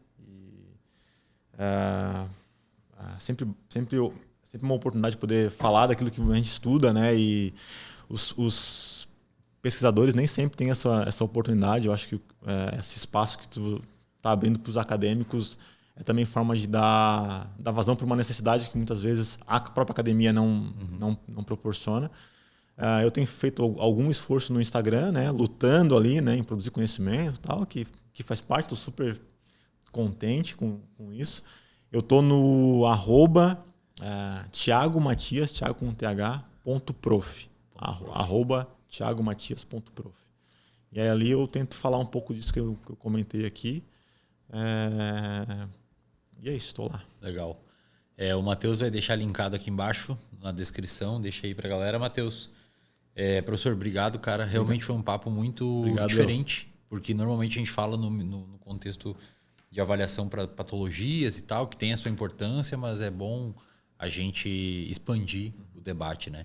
Inclusive, depois você me manda alguns nomes lá no WhatsApp que você sugere que seja interessante ver aqui, que assim é bacana. Esse espaço aqui, só para reiterar, a ideia é essa realmente. Infelizmente, muitos acadêmicos não vêm. Eles não são muito fã. Eu entendo os motivos, né, cara? A internet é um poço de porcaria quando quer ser. Os caras tava, sei lá, físico aí, vai ler os bagulhos da internet, os caras falando que a Terra é plana, que a Lua é oca. Imagina, o cara vai pensar o quê, velho? É a mesma coisa que alguém chegar pra você e falar que esse exercício físico não faz bem pra saúde. Exato. Você vai olhar e vai falar, cara, não tem nem como discutir. Tem que voltar muitos passos atrás, né? Então, realmente, muitos optam por não se expor, eu entendo a razão, mas acho que esse é um movimento que tem a sua utilidade, então eu agradeço você ter colocado a cara aí, ter se exposto, acho que é interessante. Pessoal, se vocês gostaram do episódio, por favor, curta aqui para você avisar para o YouTube que o nosso episódio é importante. Se você está ouvindo no Spotify, muito obrigado também pela sua audiência. Somos o primeiro podcast aí há várias semanas já no top 1 do Spotify, na categoria Ciência. Passamos o Serjão, eu estou numa briga saudável com o Serjão. Às vezes ele me passa, às vezes eu passo ele. Mas os dois estão divulgando conhecimento acadêmico, conhecimento científico, então é uma luta saudável de se ter. E no mais, encontro vocês aí no próximo episódio. Obrigadão.